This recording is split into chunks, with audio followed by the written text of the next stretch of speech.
আসসালামু আলাইকুম প্রিয় দর্শক, আমার নাম ডক্টর ইমরুল কবির, আপনাদের ফিজিক্যাল থেরাপিস্ট। আজকে আমি হাঁটু ব্যথা নিয়ে বা নি পেইন নিয়ে কিছু কথা বলবো।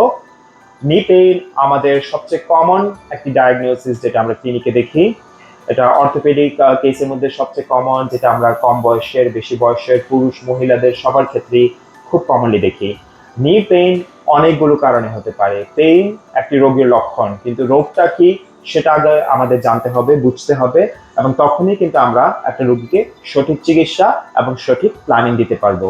আমরা যদি আমাদের হাঁটুর জয়েন্ট দেখি, এখানে আমাদের প্লাস্টিকের মডেল আছে। আমরা দেখব যে সামনে যে মাসলটা, এটাকে আমরা বলি কোয়াড্রিসেপস। এই মাসেলের উপর যে টেন্ডনটা, এখানে টেন্ডিনাইটিস হতে পারে বা ইনফ্লামেশন হতে পারে বা প্রদাহ, যেটা বাংলাতে বলা হয়। আমরা যখন মাসলটা সরাই ফেলে আমরা দেখি যে আমাদের হাঁটুর উপরে নিচে একটা প্রলেপ থাকে। এই প্রলেপকে আমরা বলি কার্টিলেজ। এই কার্টিলেজ বয়সের সাথে সাথে, সময়ের সাথে সাথে ওয়্যার এন্ড টিয়ার হয় বা ক্ষয় হয়, যেটাকে আমরা কমন ভাষায় বলি আর্থ্রাইটিস বা অস্টিওআর্থ্রাইটিস, বা বাংলাতে বলি আমরা বাত। তো এই বাতের পাশাপাশি আমাদের যে কুশন থাকে, যেটা আমাদেরকে প্রোটেকশন দেয়, আমাদের যখন আমরা নিতে প্রেশার দেই, সেটাকে আমরা বলি মেনিসকাস, এবং সেটারও ছিঁড়ে যেতে পারে, টিয়ার হতে পারে। সেটাও একটা কারণ হতে পারে আমাদের নি ইনজুরির। সেটাও আমরা খুব কমনলি দেখি। এবং বয়স্কদের বেলায় বিশেষ করে যারা অ্যাক্টিভ এবং যাদের ওজন বেশি এবং যারা ফুটবল খেলে, তাদের বেলায় খুব তাড়াতাড়ি এটা ছিঁড়ে যেতে পারে। ভিতরে আমরা যদি দেখি, খেয়াল করে, এখানে বেশ কিছু আমরা বলি লিগামেন্টস বা রগ, যেগুলো আমাদের বোনস গুলোকে কানেক্ট করে রাখে। সামনে থেকে আমরা যদি দেখি, কিছু লিগামেন্টস আছে, এবং পিছনে কিছু লিগামেন্টস, এবং সাইডে দুই পাশে লিগামেন্টস। এগুলোই কিন্তু আমাদের নি জয়েন্টটাকে ধরে রাখে। এই লিগামেন্টস গুলো লুজ হয়ে যেতে পারে, ছিঁড়ে যেতে পারে, ড্যামেজ হতে পারে। সেই কারণেও আমাদের নি পেইন হতে পারে। একটা মানুষের যখন ইনজুরি হয়, যেরকম সিঁড়ি থেকে পড়ে যাওয়া, বা ফুটবল খেলতে গিয়ে ইনজুর্ড হওয়া, বা জিম করতে গিয়ে ইনজুর্ড হওয়া, বা একজন ভারী মানুষ যে ৮-১০ ঘন্টা দাঁড়িয়ে কাজ করছে, তার ক্ষেত্রে কিন্তু সবগুলো টিস্যুতেই কম বেশি ইনজুরি থাকতে পারে। এবং তখন এটা একটা কমপ্লেক্স কেস হয়ে যায়। তখন আর্থ্রাইটিসও থাকে, মেনিসকাস ড্যামেজও থাকে, লিগামেন্টাল ইনজুরিও থাকে। এবং সেই ক্ষেত্রে আমরা ফিজিক্যাল থেরাপিতে কনজারভেটিভ ট্রিটমেন্ট করি। এখন মেইন তাদের ট্রিটমেন্টটা হচ্ছে তাদের লাইফস্টাইল চেঞ্জ করা, ওজন কমানো, মুভমেন্টটাকে ঠিক রাখা, পাশাপাশি তাদের মাসলস গুলোকে স্ট্রং করা। মাসলস গুলো স্ট্রং করলে এই ইনজুরি বা যে ক্ষয়টা, ড্যামেজটা কোনোদিনও চলে যাচ্ছে না, কিন্তু আমাদের স্ট্রং মাসলস আমাদের নি জয়েন্টস গুলোকে এক্সট্রা সাপোর্ট দিচ্ছে, প্রোটেকশন দিচ্ছে, এবং মুভমেন্ট ইজি করে ফেলছে। তাতে কি হচ্ছে, আমাদের নি জয়েন্টের ব্যথা আস্তে আস্তে কমতে থাকবে।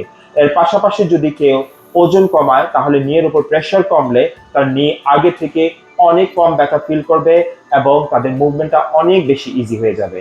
ফিজিক্যাল থেরাপিতে আমরা অন্যান্য যে ট্রিটমেন্টগুলো করি, electrical stimulation, ultrasound, massage, exercise, তার পাশাপাশি আমাদের এখানে দুটো মেশিন। একটা হচ্ছে শকওয়েভ, যেটা খুব পুরানো নি ব্যথার জন্য উপকারী, কিন্তু যাদের বয়স খুব বেশি তাদের ক্ষেত্রে আমরা এটা ইউজ করতে চাচ্ছি না। কারণ এটা টিস্যু রিকভারির জন্য যেটা করে, টিস্যু ড্যামেজ করে সেটাকে নতুন করে হিলিং করে। তো সেই হিলিং প্রসেসটা বয়স্কদের বেলায় কিন্তু খুব স্লো।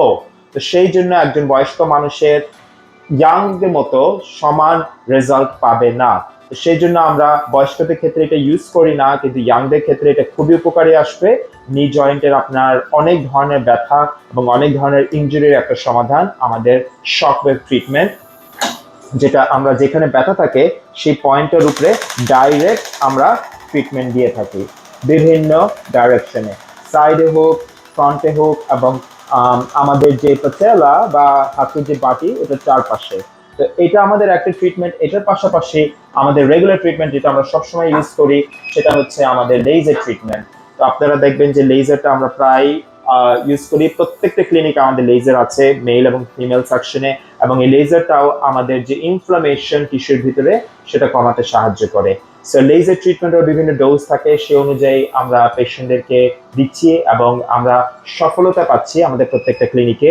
আমাদের ক্লিনিক হচ্ছে Jackson Heights, Jamaica, Brooklyn, Ozone Park, এবং আমাদের সবচেয়ে নতুন ব্রাঞ্চ ব্রঙ্কসে।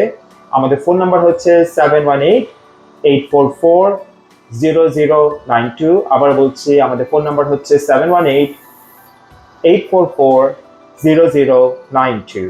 এবং আমরা যে ইন্স্যুরেন্সগুলো নিচ্ছি সেগুলো হচ্ছে health first, ফিডেলিস care, এটনা, United health care, 1199। আমাদের সামনে আসছে মেট্রো প্লাস, আমরা নতুন করে আবার মেট্রো প্লাস নিব।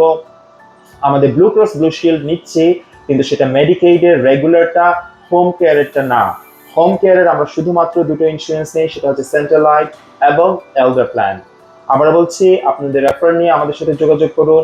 আপনাদের হাঁটু ব্যথা, কোমর ব্যথা, শোল্ডারে ব্যথা, পিঠে ব্যথা এবং যে কোনো অর্থোপেডিক কেসের জন্য আমরা আপনাদেরকে সাহায্য করতে পারবো।